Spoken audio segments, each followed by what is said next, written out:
Duty কাজ করবে, এটা প্রেশার নিতে যাচ্ছি, সেটা সবসময় ওই মিটারের নিচ বরাবর লাগাতে হবে।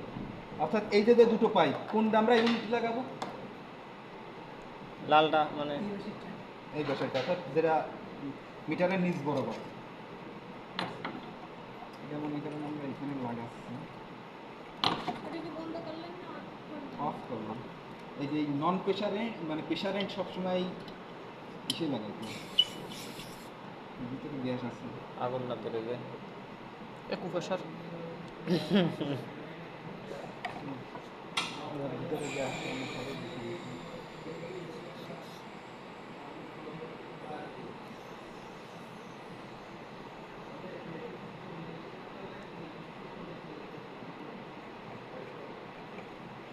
এবার নাইট্রোজেন প্রেশার দিয়ে বলা হয়।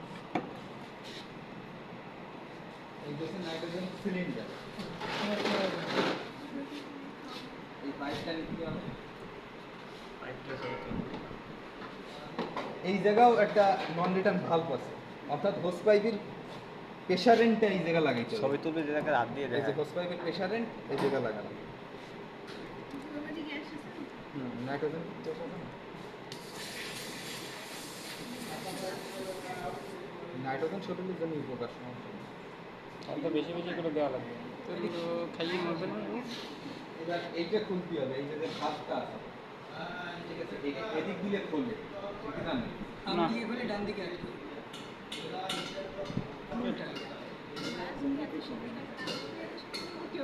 ঠিক আছে, আর না খুব বেশি ই না। একদিকে না খুলে আরেকদিকে চাপ দেবো। বাড়ি জটিল তো। এইবার এইটা তো অফ আছে, এটা খুলে আমরা প্রেশারটা দেবো।